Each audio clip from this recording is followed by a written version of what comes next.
Informasi mancanegara di Kompas Pagi, Saudara Kepala Staf Gabungan Amerika Dan Kane menunjukkan persenjataan yang digunakan dalam serangan fasilitas nuklir Iran. Amerika menyebut Iran berusaha menutupi fasilitas penting pada situs nuklirnya. Kepala Staf Gabungan Amerika Serikat Dan Kane menunjukkan kepada wartawan di Amerika Serikat tentang persenjataan yang digunakan dalam serangan akhir pekan lalu terhadap situs nuklir Iran. Dalam sesi ini ditunjukkan sejumlah kerusakan yang diakibatkan serangan Amerika Serikat ke 3 fasilitas nuklir Iran. Amerika mengatakan Iran berusaha menutupi fasilitas penting pada situs nuklirnya.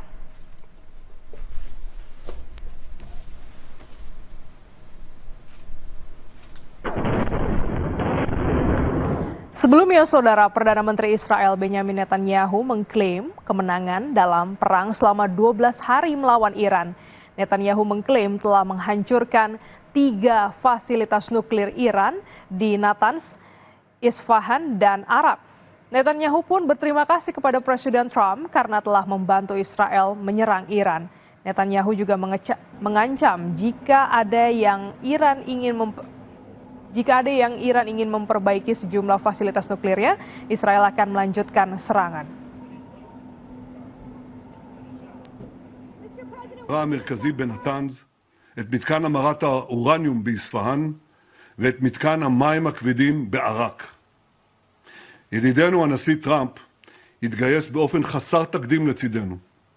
בהנחייתו, צבא ארצות הברית השמיד את אתר ההעשרה במעמקי האדמה בפורדו. תקפנו עוד עשרות מתקנים של תוכנית הגרעין האיראנית, כולל מעבדות ומפעלי ייצור של צנטריפוגות. ואם מישהו באיראן ינסה לשקם את הפרויקט הזה, נפעל באותה נחישות, באותה עוצמה, לגדוע כל ניסיון כזה.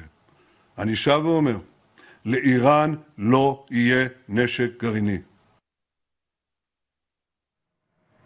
Menteri Pertahanan Iran berkunjung ke Tiongkok di tengah gencatan senjata perang Israel-Iran. Di sisi lain, Saudara, Perdana Menteri Israel pastikan terus serang Iran demi buka peluang perjanjian damai. Gencatan senjata perang Israel dan Iran memasuki hari keempat sejak dimulai Selasa lalu. Di tengah gencatan senjata, Menteri Pertahanan Iran Aziz Nasirzadeh menghadiri Forum Kerjasama Shanghai di Qingdao, Tiongkok, Kamis waktu setempat. Forum ini dibentuk sejak 2001 oleh Tiongkok dan Rusia, dengan Iran, India, Pakistan, Kazakhstan sebagai negara anggota. Salah satu agendanya adalah meninjau kapal penghancur rudal milik Tiongkok. Ini jadi kunjungan luar negeri pertama Menhan Iran setelah Israel menyerang Iran 13 Juni lalu. Belakangan Amerika Serikat pun turut menyerang Iran hingga mendesak gencatan senjata. Pemimpin tertinggi Iran Ayatollah Ali Khamenei mengecam serangan Amerika Serikat sebab posisi Israel sudah terdesak. Ia memperingatkan AS jika kembali serang Iran. Sebelumnya, Iran pun telah menyerang pangkalan militer AS di Qatar. سختی به گونه آمریکا نواخت به یکی از پایگاه‌های مهم آمریکا در منطقه پایگاه العدید حمله کرد و خساراتی وارد کرد. Di sisi lain, Perdana Menteri Netanyahu memastikan akan melawan Iran habis-habisan dan demi meraih kemenangan besar. Menurut Netanyahu, kemenangan Israel atas Iran akan membuka peluang perjanjian damai. אנחנו נלחמנו בעוז נגד איראן והשגנו ניצחון גדול. והניצחון הזה פותח הזדמנות להרחבה דרמטית של הסכמי השלום. אנחנו עובדים על כך במרץ. Sebelumnya Iran mengancam menutup Selat Hormuz, jalur vital perdagangan minyak global, jika Amerika terus-terusan ikut campur menyerang Iran. Senin lalu, Menteri Luar Negeri Iran pun menemui Presiden Rusia Vladimir Putin yang ia klaim sebagai konsultasi mendesak di tengah konflik Iran-Israel. Presiden Prabowo Subianto menerima kunjungan Perdana Menteri Malaysia Anwar Ibrahim di Istana Merdeka, Jakarta. Pertemuan Presiden Prabowo dan Perdana Menteri Malaysia Anwar Ibrahim berlangsung secara tertutup di Istana Merdeka, Jakarta. Dalam pertemuan ini membahas sejumlah hal, diantaranya hubungan bilateral Indonesia-Malaysia. Presiden Prabowo menyebut keduanya sepakat mempercepat kerjasama di berbagai sektor dan menyelesaikan persoalan-persoalan lama kedua negara. Di bidang bilateral, kita sepakat untuk mempercepat kerjasama di semua bidang, terutama bidang-bidang penting ekonomi, perdagangan, ilmu pengetahuan, pendidikan, kebudayaan. Juga hal-hal yang telah menjadi masalah bagi kedua negara ini, kita berkomitmen, berkehendak keras untuk menyelesaikan dalam waktu yang secepat-cepatnya. Presiden Prabowo Subianto dan Perdana Menteri Malaysia Anwar Ibrahim turut membahas perkembangan situasi perang Iran-Israel. Dalam pertemuan tersebut, Presiden Prabowo mendukung gencatan senjata Israel-Iran dan berharap dapat berujung perdamaian. Prabowo juga mendorong solusi dua negara antara Palestina dan Israel. Kita tetap menganjurkan penyelesaian damai di semua pihak. Kita menyambut baik adanya gencatan senjata antara Israel dan Iran. Kita berharap ini bisa langgeng, bisa terus menuju penyelesaian yang damai. Gencatan senjata di Iran yang diumumkan oleh Presiden Amerika Serikat langsung diikuti oleh turunnya harga minyak mentah dunia. Sebelumnya, saudara, Iran mengancam melumpuhkan Selat Hormuz sebagai jalur distribusi laut minyak dunia. Apa strategisnya Iran dan Selat Hormuz bagi Indonesia? Berikut ulasannya. Secara historikal, minyak dan Timur Tengah nyaris tidak pernah stabil. Keduanya seakan diciptakan selalu bergejolak. Perang antara Iran-Israel dan kini Amerika Serikat terlibat membuat harga minyak mentah dunia naik turun. Fokus dunia saat ini bukan sekadar aksi militer, melainkan keberlangsungan Selat Hormuz sebagai jalur distribusi laut minyak dunia. Ancaman Iran menyerang Hormuz jika terrealisasi dipastikan mengacaukan dunia, termasuk Indonesia sebagai net importir minyak. Ini adalah peta Selat Hormuz, letaknya sangat strategis di Timur Tengah. Punya lebar 54 km, Hormuz merupakan pintu gerbang Teluk Persia sekaligus jalur rantai pasok berbagai komoditas dunia. Reuters bahkan bilang selat ini berkali-kali menjadi pusat ketegangan dunia dalam 10 tahun terakhir. Pakai data Badan Energi Internasional pada tahun 2023, minyak mentah yang diangkut melewati Selat Hormuz rata-rata 20 juta barel per hari. Volume ini hampir 30% dari total perdagangan minyak dunia. Sekitar 70% minyak mentah itu ditujukan ke negara-negara di Asia seperti Tiongkok, India, dan Jepang yang merupakan pembeli terbesarnya. Hormuz juga merupakan jalur ekspor bagi 20% gas alam cair dunia. Indonesia sebagai net importir minyak lewat Pertamina juga sudah mengantisipasi jika Selat Hormuz diganggu perang. Beberapa jalur alternatif akan ditempuh sebagai antisipasi. Ya, jadi terkait dengan situasi konflik di Timur Tengah yang mulai memanas, Pertamina sendiri sudah melakukan monitoring dan kami meningkatkan pengawasan terhadap pergerakan kapal-kapal tanker kami, khususnya yang memasok minyak mentah dari Timur Tengah dan sekitarnya ke wilayah Indonesia. Melalui Pertamina International Shipping, kami juga sudah mengecek dan sudah memastikan bahwa seluruh kapal yang melewati rute internasional saat ini dalam kondisinya aman, sehingga pasokan masih berjalan dengan normal. Pertamina juga sudah memitigasi dan merencanakan sejumlah rute alternatif jika memang nanti eskalasinya akan meningkat. Sejak perang pecah di Iran karena Israel, harga minyak mentah dunia melesat ke atas $70 Amerika Serikat per barel dari sebelumnya di level $60-an. 23 Juni 2025, harga minyak sedikit melandai karena Presiden Amerika Serikat Donald Trump mengumumkan gencatan senjata setelah pangkalan militer Amerika di Qatar diserang Iran. Minyak yang langsung melandai setelah pernyataan Trump juga membuktikan pergerakan harga komoditas ini tidak hanya dipengaruhi oleh stok dan permintaan, melainkan oleh persepsi. Inilah yang harus diwaspadai Indonesia. Beruntungnya harga minyak dunia jenis Brent yang jadi acuan Indonesia belum melebihi asumsi APBN di level $82 Amerika Serikat.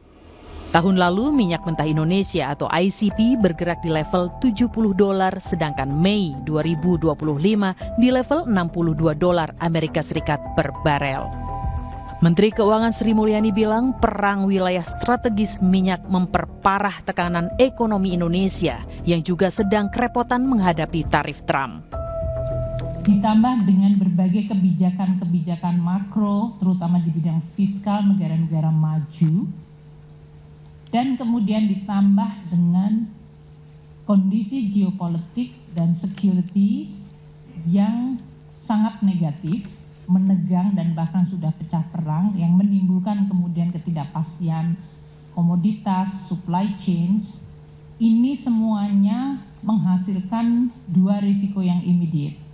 Risiko pertama adalah ketidakpastian harga cenderung naik, seperti harga minyak yang naik.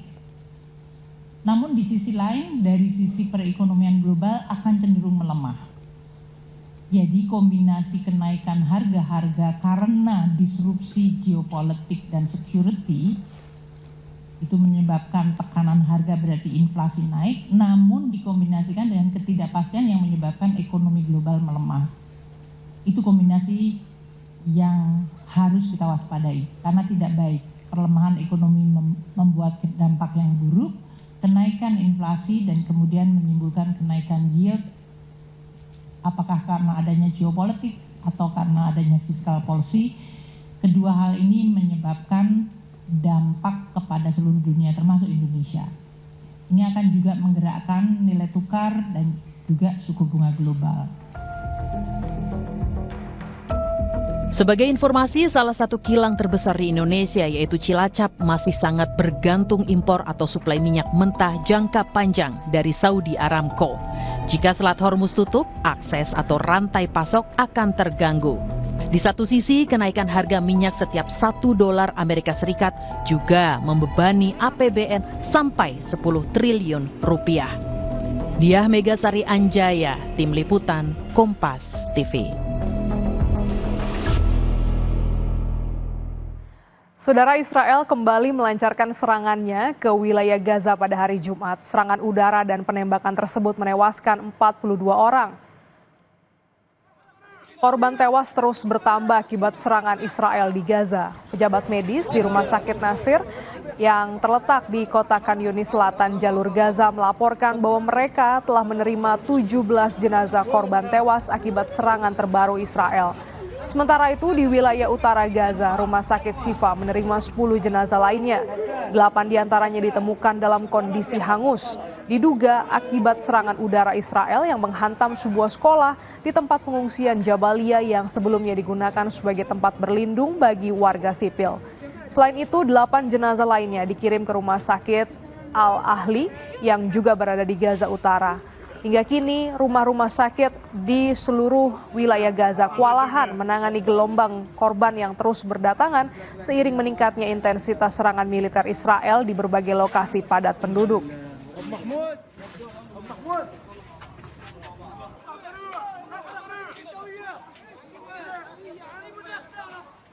Sebuah pusat distribusi bantuan baru dibuka pada hari Kamis di Gaza Utara, dilindungi oleh keluarga dan klan setempat yang bekerja sama untuk mencegah penjarahan dan kekacauan. Saat truk bantuan tiba membawa tepung dan perlengkapan penting, anggota klan menjaga ketertiban sementara ratusan keluarga mengantri dengan sabar.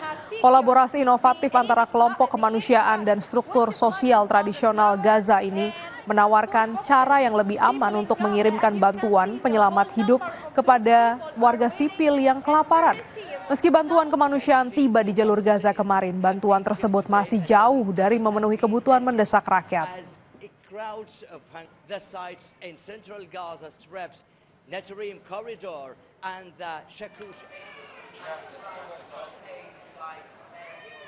Warga Yaman berkumpul dan berpawai di ruas jalan utama kota Sanaa pada hari Jumat waktu setempat merayakan peperangan yang menurut pengunjuk rasa adalah kemenangan bagi Iran atas Zionis Israel.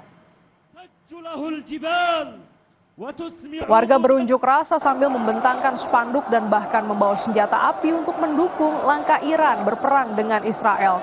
Para pengunjuk rasa juga membawa bendera Palestina sebagai dukungan mereka terhadap warga Gaza yang masih dikepung Zionis Israel dan menderita akibat perang yang tak kunjung usai.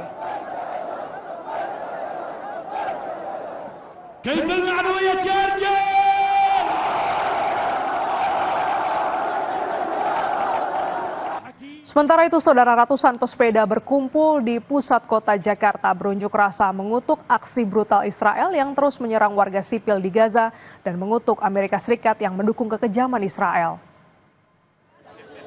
Para pesepeda menghiasi sepeda masing-masing dengan bendera Palestina sebagai simbol dukungan terhadap warga Gaza sambil meneriakan slogan anti-Israel.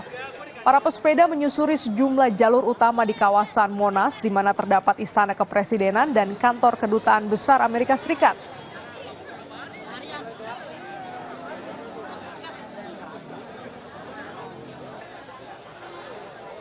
Berkumpul untuk mendukung Palestina, kemerdekaan Palestina. Seperti kita tahu memang sudah di ujung tanduk ya, tapi memang kebesaran dari Allah, insya Allah kita akan bisa berdoa dari sini, Palestina akan merdeka.